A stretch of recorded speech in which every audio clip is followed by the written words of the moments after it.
konfirmasi terhadap yang saya pilih adalah kriteria 3.7.2 yang terkait dengan rujukan balik.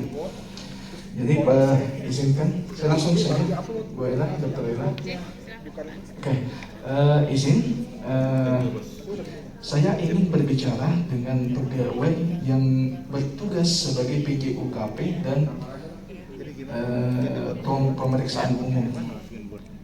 Ada? Siapa yang PJ UKP? Oh, Ibu. Bapak, Ibu? Oh, pemeriksaan umum. Ya. Jadi gini Bu ya, ini ada dokumen di depan saya. Kita sudah lanjut dari 371 tadi.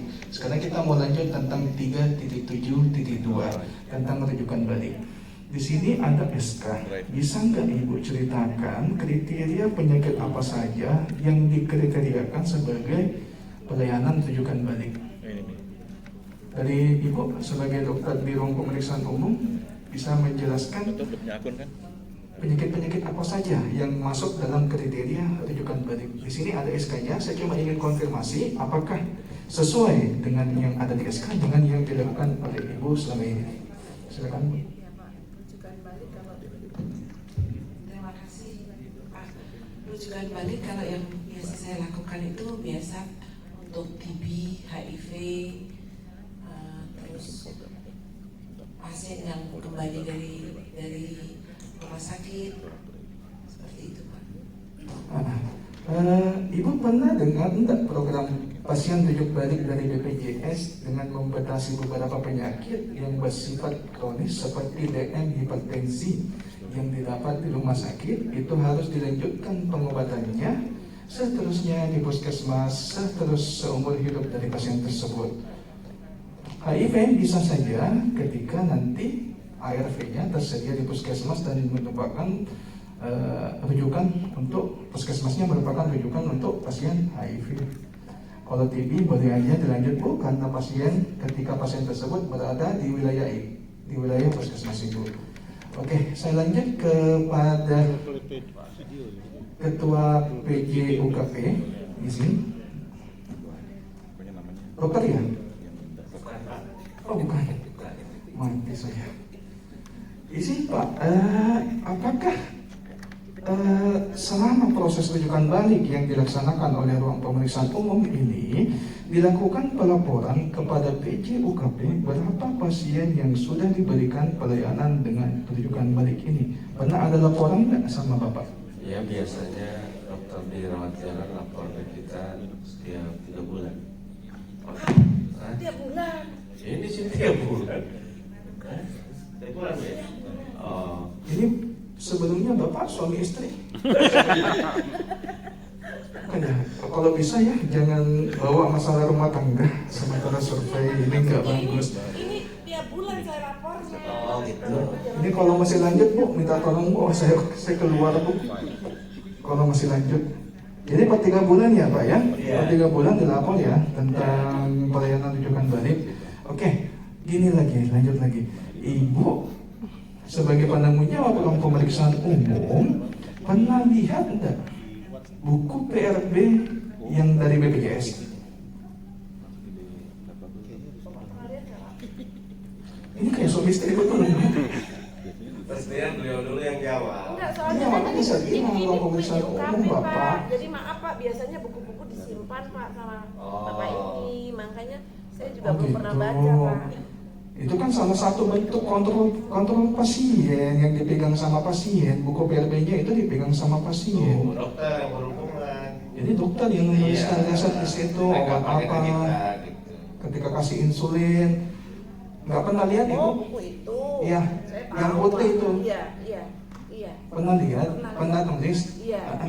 Iya, masalahnya di dalam dokumen yang Ibu setor di depan saya itu nggak ada buku itu. Padahal itu adalah salah satu bukti utama dalam pasien rujuk balik. Ada Pak, ada. Bukti monitoringnya di buku itu. Di samping CPPT. Iya, saya nanti kasih Pak. Iya. Oh, gitu. Oke. Oke, saya telisik lagi di SOP Ibu. Ini kan puskesmas sudah puluhan tahun kan berdiri. Iya. Ya, ini kan rujukan ini sudah dilaksanakan pada saat 9 bab itu ada di 3.5. Berarti SOP ini sejak Ini survei keberapa? Reakreditasi ketiga. Reakreditasi. Berarti ini adalah SOP yang lama kan? Iya.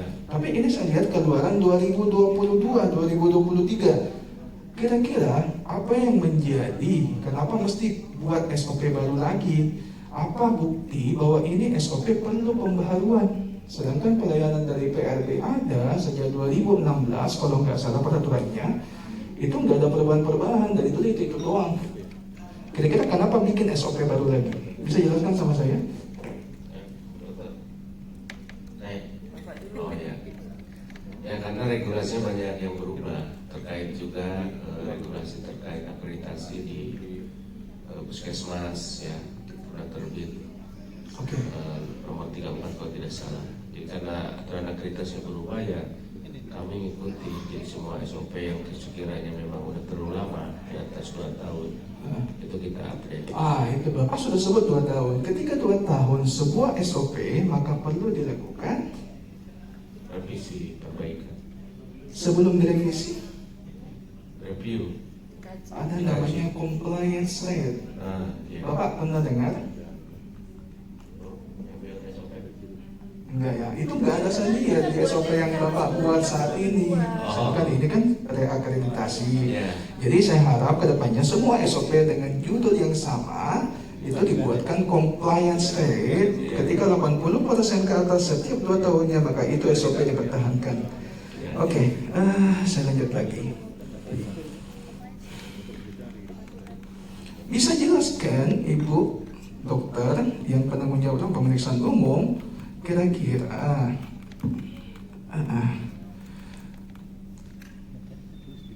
apa tindak lanjut Ibu terhadap kegiatan rujukan balik ini ke depannya? Kira-kira apa harapan Ibu ke depannya bagi puskesmas setelah akreditasi ini? Oke, begini Pak, nanti kalau yang rujukan balik, contohnya kayak misalnya DN, hipertensi itu nanti kita arahkan untuk ikut kegiatan prolanisme yang biasa ibu-ibu kalau pagi senam hari Sabtu setiap sebulan sekali seperti itu dipantau bagaimana ini gizinya, bagaimana kondisinya seperti itu Pak. Begitu. Yang masalah adalah ketika cuma mengkategorikan pelayanan PRB pada mengkategorikan mereka dalam pelayanan prolanis itu sebatas 30 orang saja per satu pulau. Terus ketika jumlah pasien DM itu ada 200 di wilayah Ibu, ini bagaimana? Saya bikin banyak grup Bapak kalau 300 ya. Ya.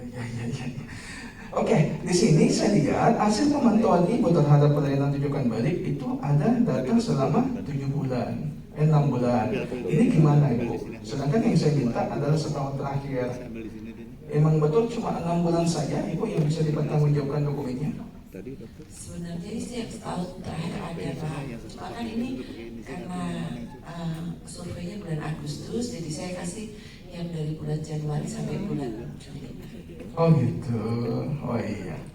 Oke, saya rasa cukup sekian untuk pelayanan rujukan baliknya. Terima kasih Bapak PJUKP, terima kasih Ibu penanggung jawab pemeriksaan umum. Kurang lebihnya mohon saya dimaafkan. Wabillahi taufiq wal hidayah. Assalamualaikum warahmatullahi wabarakatuh. Terima kasih.